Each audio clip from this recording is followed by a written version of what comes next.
찬송하시겠습니다. 찬송가 408장입니다. 찬송가 408장. 나 어느 곳에 있든지 내 마음이 편하다. 주 예수 주신 평안함 늘 충만하도다.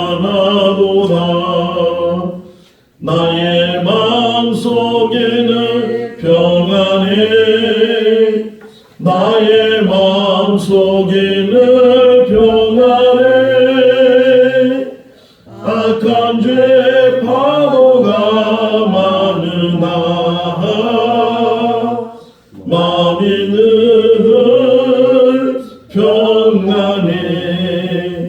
내 마음에 솟는 영생수 한없이 흐르니 목마른 다시 없으며 늘 평안하도다. 나의 마음속에는 평안해. 나의 마음속에는 평안해. 악한 죄 파도가 많으나 마음이 늘 평안해. 참되신 주의 사랑을 영원치 못하네. 그 사랑 내 맘 여시고 소망을 주셨네. 나의 마음속에는 평안해. 나의 마음속에는 평안해. 악한 죄 파도가 많으나 마음이 늘 평안해. 주 예수 온갖 고난을 왜 몸소 당했나. 주 함께 고난 받으며 멸류가 높겠네. 나의 마음속에는 평안해. 나의 마음속에는 평안해. 악한 죄 파도가 많으나 마음이 늘 평안해. 창세기 14장 말씀입니다. 창세기 14장 1절에서 24절 말씀. 당시에 시넬 왕 아무라멜과 엘라살 왕 아리옥과 엘람 왕 그돌라오멜과 곰 왕 디다니, 소돔 왕 베라와 고모라 왕 디르사와 아드마 왕 시낙과 스보임 왕 세멜벨과 벨라 곧 소알 왕과 싸우리라. 이들이 다 시림 골짜기 곧 지금의 여매에 모였더라. 이들이 12년 동안 그돌라오멜을 섬기다가 제14년에 배발한지라. 제14년에 그돌라오멜과 그와 함께한 왕들이 나와서 아스도롯 길르나임에서 르바 족속을, 함에서 수스 족속을, 샤웨 기라다임에서 엠 족속을 치고 호리 족속을 그 산 세일에서 쳐서 광야 근반 엘바란까지 이르렀으니 그들이 돌이켜 엠미 스밧 곧 가데스에 이르러 아말렉 족속의 온 땅과 하사손 다말에 사는 아모리 족속을 친지라.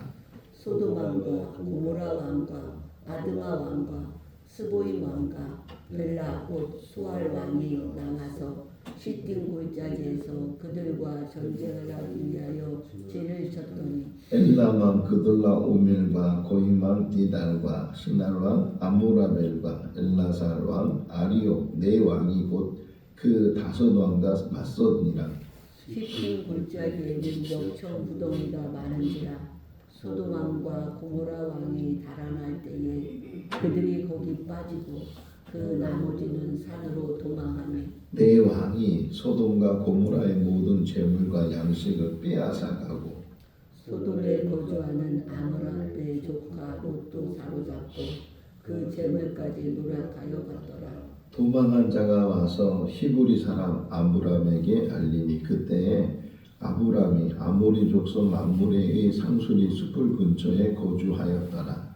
mamre는 에스골의 형제요 또 아넬의 형제라. 이들은 아브람과 동맹한 사람들이었더라. 아브라함이 그 조카가 사로잡혔음을 듣고 집에서 길리고 훈련을 낸 자 318명을 거느리고 단까지 쫓아가서 그와 그의 가신들이 나뉘어 밤에 그들을 쳐 부수고 다메섹 왼편 호바까지 쫓아가 그들 빼앗겼던 재물과 자기의 조카 롯과 그의 재물과 또 부녀와 친척을 다 찾아왔더라. 아브람이 그돌라오멜과 그와 함께한 왕들은 쳐 부수고 돌아올 때에 소돔 왕이 사회의 골짜기 곧 왕의 골짜기로 나와 그를 용접하였고 살렘 왕 멜기세덱이 떡과 포도주를 가지고 나왔으니 그는 지극히 높으신 하나님의 제사장이었더라. 그가 아브람에게 축복하여 이르되 천지의 주제이시요 지극히 높으신 하나님이여 아브람에게 복을 주옵소서.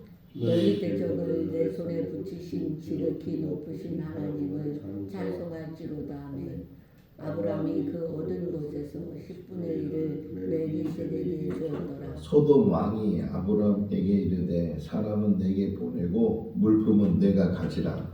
아브라함이 소돔 왕에게 이르되 천지의 주제시오 지극히 높으신 하나님 여호와께 내가 손을 들어 맹세하노니 내 말이 내가 아브라함으로 치루하게 하였달까 하여 내게 속한 것은 실 한 오락이나 들 매끈 한 가닥도 내가 가지지 아니하리라. 오직 젊은이들이 먹을 것과 나와 동행한 아들과 에스골과 마므레의 분깃을 제할지니 그들이 그 분깃을 가질 것이니라. 아멘. 할렐루야. 아멘. 어제 우리가 아브람과 롯이 서로 나서는 서로 헤어지는 그런 모습을 같이 묵상을 했습니다.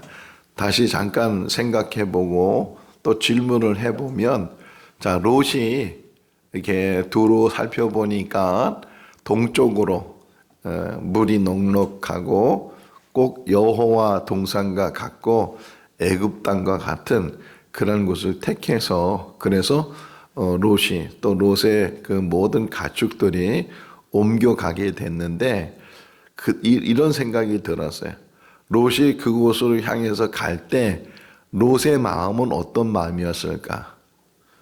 슬픈 마음이었을까요? 즐거운 마음이었을까요? 왜 즐겁죠? 좋은 곳으로 가니까.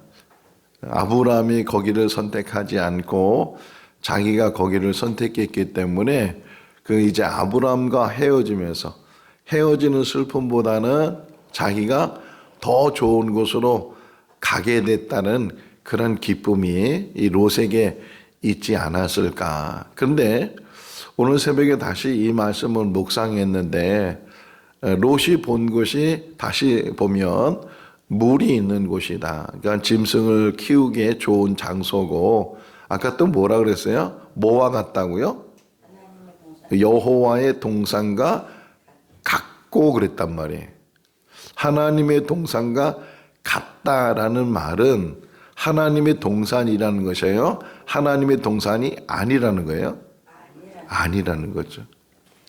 하나님의 동산처럼 보일지라도 그것은 하나님의 동산이 아니다. 그런데 하나님의 동산인 것처럼 착각하게 되고 오해를 하게 돼서 여기가 하나님의 동산이구나 하는 그런 선택을 할 때가 많이 있다는 게 우리들도 보면 여기가 사람 살만한 곳이고 여기가 좋은 곳이고 이렇게 눈으로 보고 눈으로 판단해서 하나님의 동산과 같다고 잘못 생각하는 그런 일들도 일어날 수 있다. 그러면 또 하나 질문을 해요. 하나님의 동산은 어떤 곳인가요? 하나님의 동산은 어떤 곳이에요? 흔히 에덴 동산을 하나님의 동산이라고 우리가 말을 하는데 그러면 에덴 동산은 어떤 곳인가요? 하나님이 할렐루야 저렇게 늦게 와도 다 그냥 앞에 걸 다 아는 것처럼 다 들어 그냥 할렐루야. 하나님의 동산의 정확한 답은 하나님이 계신 거예요. 천국도 마찬가지잖아요. 천국이 어떤 곳인가 한마디로 말하면 하나님이 계신 곳이다. 그래서 하나님 나라라고 말하잖아요.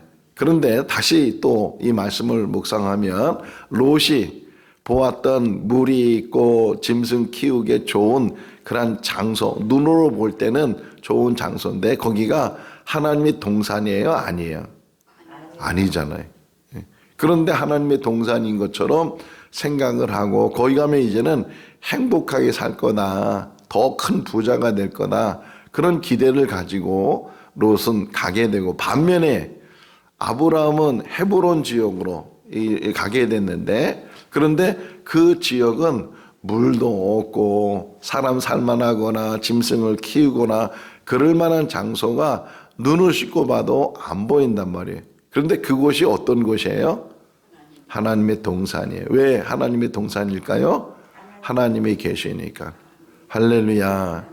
그러니까 환경이 우리를 지배하지 못한다는 게, 어떤 환경에 있든지. 그렇다고 해서 소돔과 고모라가 하나님이 안 계신가? 하나님은 무소부지하신 분이시니까 하나님이 계시지만, 그러나 그 사람들은 하나님이 계심에 대해서도 인정을 안 할 뿐만 아니라 하나님을 섬기지 않고 자기 힘으로 얼마든지 행복을 찾을 수 있고 행복을 누릴 수 있고 얼마든지 부하게 살 수 있다고 생각을 하게 됐다. 근데 아브라함은 그 반대편으로 가게 됐지만, 그럼에도 불구하고 보이기는 황무지처럼 보이지만 그 황무지 그 가운데 누가 계시는 거예요?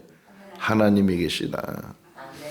우리 인생길에서도 내 삶 속에 하나님이 계시는가, 내 환경 속에서도 내가 하나님을 볼 수 있고 하나님을 섬길 수 있는가, 그게 얼마나 중요한가 하는 것이고, 또 한편으로 생각해 봤어요. 하나님께서 이스라엘 백성들을 애굽에서도 끄집어내고 시내산에 도착한 다음에 그들에게 성막을 만들게 했잖아요. 어렵사리 정말 그 하나님의 설계대로 1년 이상 걸리는 그 시간 속에서 성막을 만들었어요. 그리고 나서 성막이 항상 이제 기준이 됐는데, 그 성막을 설치하게 될 때 자기 마음대로 설치할 수 있는 거예요? 하나님 말씀대로 설치해야 되는 거예요?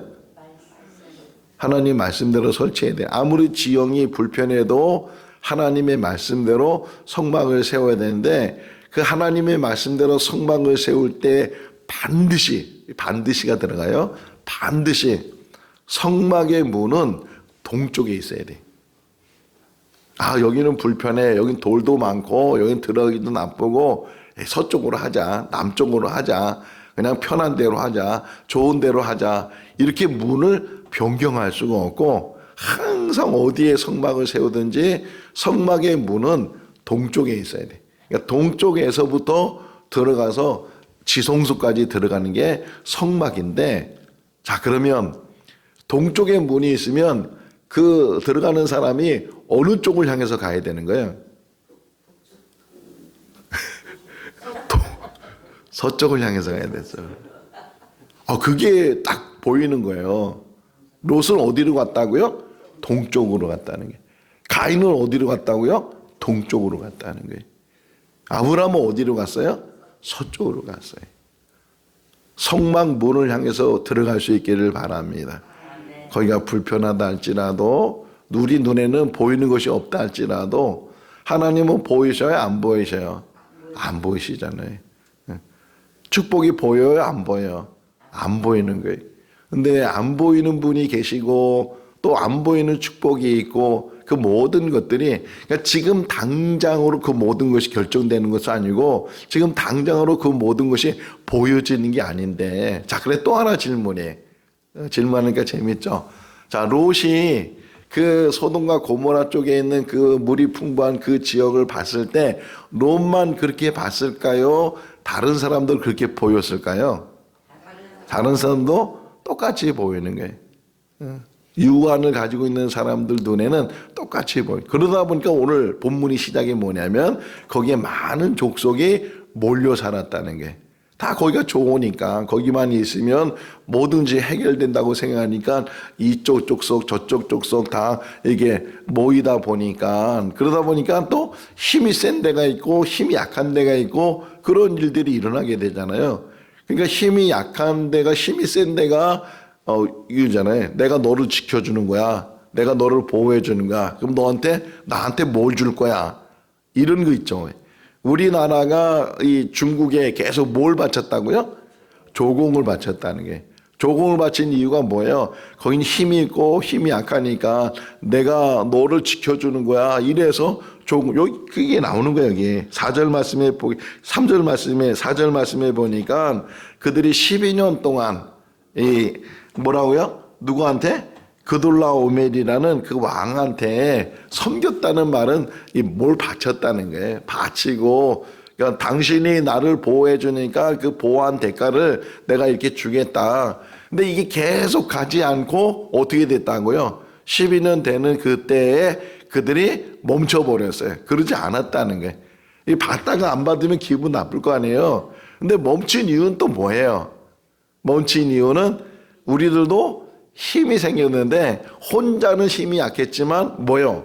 동맹을 하니까 5나라가 5족속이 서로 힘을 모으니까 이제는 뭐라고 해? 그돌라오멜 정도는 우리가 조공을 바치지 않아도 우리가 섬기지 않아도 얼마든지 우리가 우리를 지킬 수 있고 우리가 연합하기만 하면 그러면은 너한테 이제 뭐 굽실거리거나 너의 비율을 맞추거나 그럴 필요가 없어. 이게 또 문제라는 거예요. 자, 이런 부분에서 우리가 또 배워야 될 게 뭐냐면 사람이라는 게 늘 그러잖아요. 비굴하다 그러죠. 비굴하다. 힘 있는 사람한테는 그냥 굽신거리고 그게 사대주의라는 표현이에요. 사대주의. 비굴하다는 그 표현이 우리나라가 그런 특성을 가지고 있었다는 거죠. 늘 이렇게 억압을 당하다 보니까 자기보다 못한 사람을 만나면 그냥 기가 살아가지고서 그 억울함을 다 그냥 거기에 풀고 남산에서 뺨 맞고 어디서 화풀이 한다고요? 저 한강에서 화풀이 한다. 그런 속담이 있는 것처럼 그런 힘이 생기면 자기가 이제 좀 이렇게 뭔가 생기게 되면 그거를 풀려고 하는 것처럼 우리 인생도 마찬가지. 있을 때나 없을 때나 겸손해야지. 있을 때나 없을 때나 똑같아야지. 좀 가난할 때는 없을 때는 그렇게 약한 것처럼 그렇게 굽신거리고 그러다가 조금 이제 좀 살만하고 조금만 가지고 조금만 이제 힘이 생겼다고 뭐 언제 그랬듯이 우리 그러잖아요. 목에 힘 준다고. 목이 굳어지게 되고 그런 일들이 일어나게 돼. 어쨌든 그 문제로 인해서 이제 여기 조공을 받았던 그들라오멜도 연합을 하는 거예요. 자기 혼자는 이 5나라를 이길 수 없다고 생각하니까 또 자기 나름대로 또 주변에 있는 족속들을 연합해서 4개의 나라가 4개의 족속이 연합을 해서 결국은 5개의 연합체하고 4개의 연합체가 결국은 시딤 골짜기라는 그런 곳에서 싸움을 하게 됐다. 자, 숫자적으로 보면 4이 많아요? 5이 많아요? 5이 많잖아요. 그런데 이 전쟁을 해보니까 오히려 5이 뭉친 그 동맹이 결국은 패하게 되고 도망가게 되고 빼앗기게 되고 그런 일이 일어나게 됐다는 게. 자, 그런데 이 5 동맹한 그런 그 무리 안에 누가 들어가 있다는 거예요? 롯이 들어가 있었다. 롯이 어쩔 수 없는 상황에서 들어갈 수도 있겠지만 또 롯이 볼 때는 야 여기가 더 힘이 있겠구나 라고 자기 나름대로 또 선택을 했을 때 그 선택이 숫자 갖고 되는 게 아니라는 거예요. 우리 인생도 마찬가지예요. 숫자로 우리 인생을 정하거나 선택하다 보면 거기에 속을 수가 많이 있다. 어쨌든 결과적인 거지만 롯이 속했던 그 족속들이 패하게 되고 결국은 롯이 그 포로로 잡혀갔을 뿐만 아니라 롯이 가지고 있던 모든 재산도 다 빼앗기게 됐다. 이제 그런 상황에서 누군가가 그 헤브론 쪽에 있는 아브라함에게 전가를 해줘요. 한번 읽어볼까요? 13절. 도망한 자가 와서 히브리 사람 아브라함에게 알리니 그때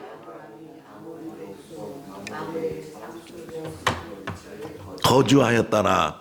마므레는 에스골의 형제요 또 아넬의 형제나 이들은 아브라함과 동맹한 사람이더라.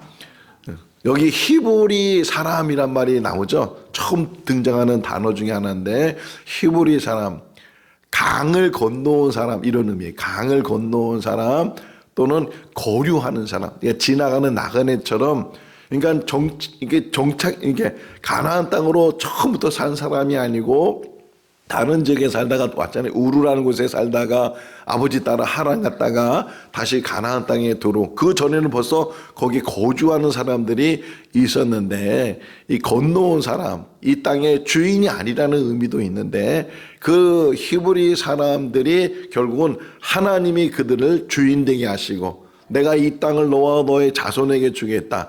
우리도 거류자고 우리가 주인이 아닌데 우리가 예수를 통해서 뭐가 됐다고요? 상속자가 됐다는 거예요. 우리도 히브리인처럼 그렇게 강을 건너온 사람이고 주인이 아니지만 주인 되게 하시는 분이 하나님이시다. 자, 어쨌든 이 아브라함에게 그 전갈이 왔어요. 조카 롯이 사로잡혀 갔다고, 조카 롯이 재물을 다 잃었다고. 그러면 일반적으로 생각할 때 아브라함의 마음이 기뻐야 돼요? 슬퍼야 돼요? 기뻐야 돼요? 슬퍼야 돼요?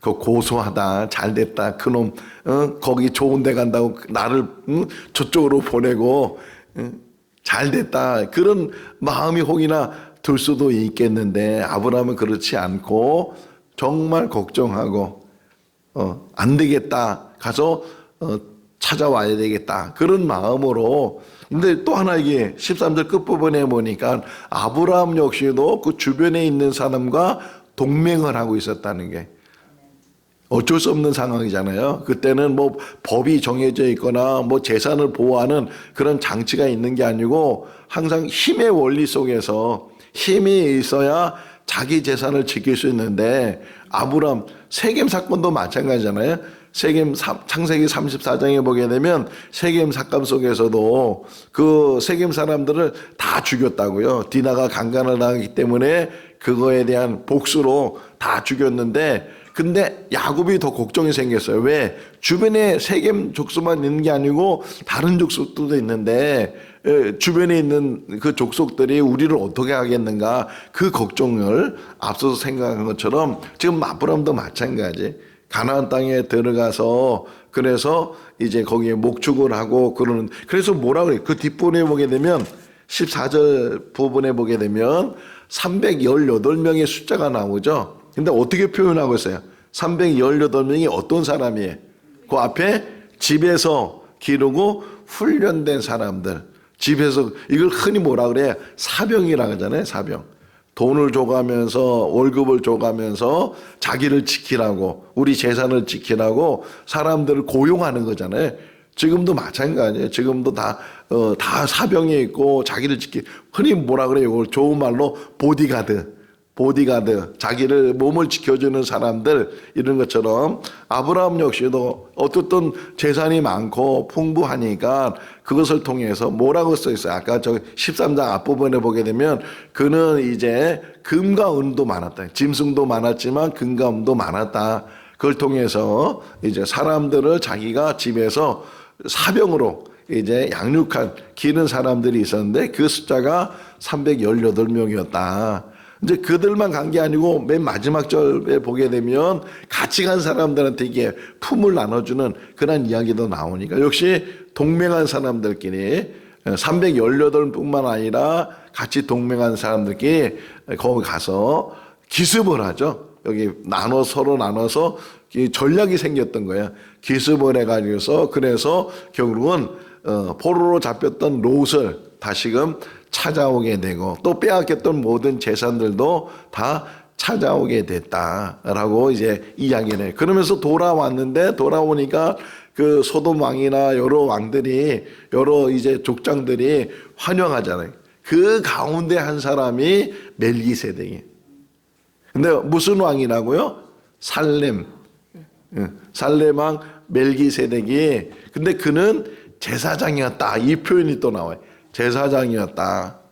그 제사장이 떡과 포도주를 준비해서 그 아브람과 아브람의 일행들에게 그것을 대접하게 됐을 때 그랬을 때 아브람 역시도 이제 그 제사장을 통해서 10분의 1을 그에게 나눠주게 됐다. 근데 그 멜기세덱이 하나님에 대해서 말하기를 지극히 높으신 하나님이 지극히 높으신 여호와 주제 이 천재의 주제이시고 주제라는 말은 뭐예요? 주인이시고 이 천재의 주인이시고 지극히 높으신 그 하나님 그분의 제사장이고 그분을 이제 뭐라 그래요? 야, 또 중요한 말 하나 단어가 20절 보면 뭐 했다고요? 찬송. 20절 읽어볼까요? 너희 대적을 내 손에 붙이신 지극히 높으신 하나님을 뭐 할지어나 찬송할지며 아브라함이 그 얻은 것에서 10분의 1을 멜기세덱에게 주었도다. 우리가 이 땅에 산 날 동안 이사야 43장 21절 말씀에서도 사람을 지은 목적이 뭐라고요? 찬송 받으시기 위해서. 이 땅에 산 날 동안 찬송하는 것이 우리의 기쁨이 될 수 있기를 바랍니다. 어제도 금요 기도회에 모여서 소수의 무리가 모였지만 30분 40분 동안 또 이제 기도하는 동안에 계속 찬송이 흐르고 그 찬송 속에서 그냥 하나님과 더불어 교제하는 것이 그 어디나 천국이라는 말이 정말 실감날 정도로 아 여기가 천국이구나 여기가 하나님 만나는 장소고 베델이고 여기 안에서 하나님과 교제하는구나 찬송 속에 거하신 하나님 너희는 지극히 높으신 하나님을 찬송해라. 오늘 이 새벽에도 그 찬송이 흘러 넘칠 수 있기를 바랍니다. 어디까지 가야 돼 찬송이? 하나님 보호자 앞에까지 올라가는 찬송이 되고 사도 요한이 천국을 보니까 거기 뭐 하는 사람들이 많았어요? 찬송하는 사람. 천군 천사도 찬송하고 24장로도 찬송하고 모든 사람들도 다 자기 면류관을 그분 앞에 내려놓고 그분 앞에 엎드려서 다 찬송하는 것처럼 우리 생거 진천교회가 다시금 찬송이 회복되고 찬송이 넘치고 찬송 안에서 그것이 한 사람 한 사람에게 한 사람은 늘 우리 입속에서 찬송이 끊임없이 우리가 나오고 꼭 입으로 하지 않는다 할지라도 내 안에서 생수의 강이 흘러 넘치는 것처럼 항상 찬송이 흘러 넘치고 기쁠 때나 슬플 때나 그 어느 때나 늘 찬송 속에 늘 거하는 또 기도 속에 늘 거하는 우리의 삶이 될 수 있기를 바랍니다.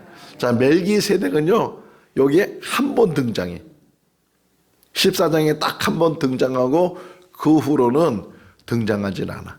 멜기세덱 이름이 안 나. 그런데 놀라운 거는 1000년이 지난 다음 몇 년이 지났다고요? 어마어마한 세월이 지난 거예요. 1000년은 짧은 세월이 아니잖아요. 1000년이 지난 다음 아브라함에서부터 1000년은요 다윗의 등장이에요.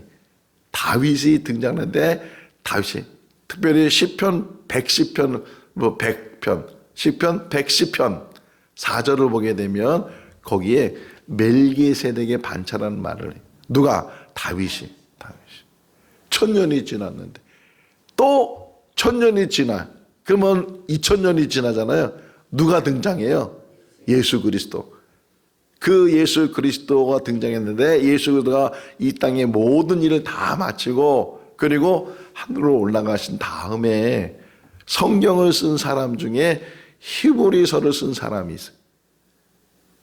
처음에는 이 히브리서를 누가 썼느냐? 바울이 썼다 그랬어요. 그런데 계속 이 신약을 연구한 신학자들이 바울의 필체도 아니고 바울이 아닌 다른 누군가가 썼다. 그래서 신약 성경의 대부분은 저자가 나와요. 마태복음에서 요한계시록까지 다 저자가 있는데 뭐 맞는지 안 맞는지 모르지만 어쨌든 그런 저자를 우리가 얘기하는데 히브리서만큼은 미상이라 그래. 옛날에는 바울 그랬다가 이제는 미삭, 누군지 몰라. 그런데 그 사람은 특징이 뭐냐? 구약을 너무나도 잘 알고 있는 사람. 그러니까 신약을 구약 속에서 다 해석해 줄 수 있는, 매치가 될 수 있도록 그렇게 해주는 사람인데, 특징이 뭐냐? 멜기세덱을 중요하게 여겼어요. 히브리서의 멜기세덱이라는 이름이 10번 이상이 나와요. 딱 성경에는 이 창세기 14장 한 번 나오는 그 이름인데, 그런데 그 특별히 여기 한번 보시면 18절을 다시 한번 보세요. 18절 읽어볼까요?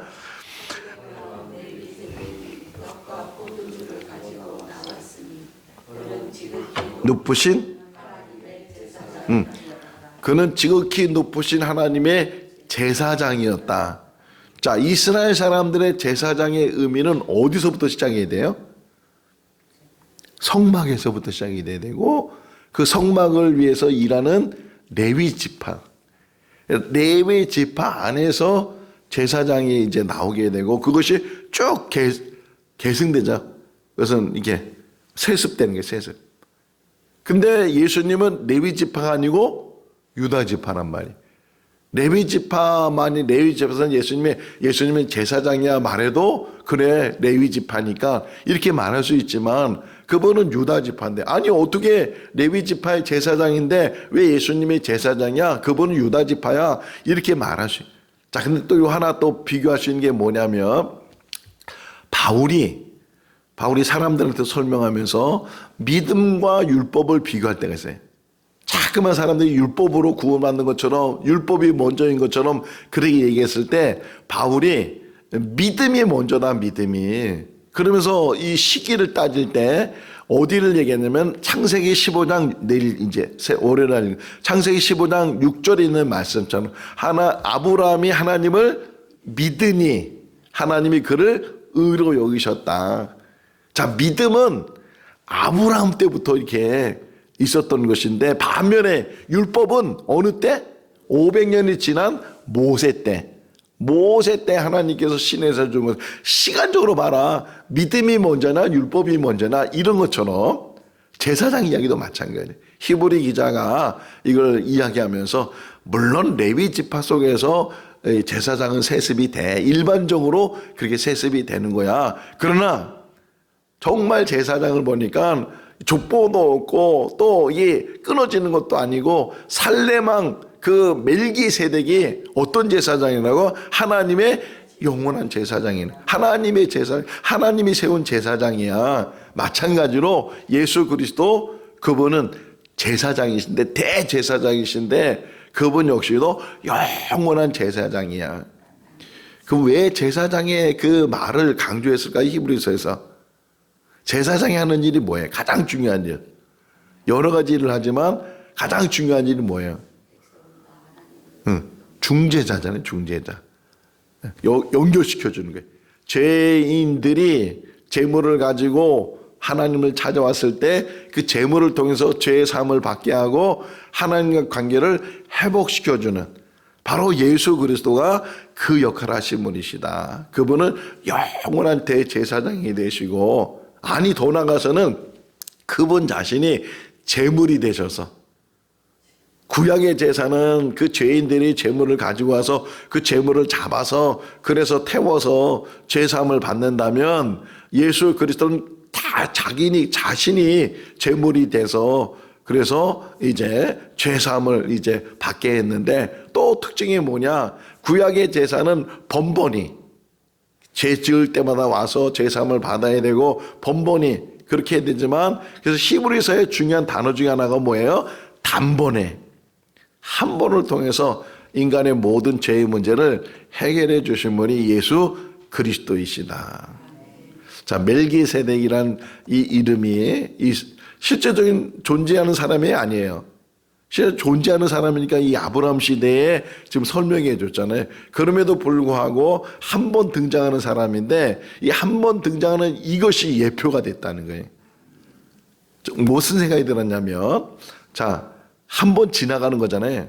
한 번 우리 인생이래. 우리 인생도 한 번 지나가는 거예요. 근데 그 한 번 지나가는 인생이 수백 년, 수천 년이 지난 다음에 어떤 의미로 다시 해석될지는 아무도 몰라요. 다시 말하면 우리 인생은 그냥 바람처럼 소리처럼 안개처럼 잠깐 지나가는 인생이라 할지라도 그 한 번의 인생이 하나님이 보실 때는 영원히 기억되는 삶이다.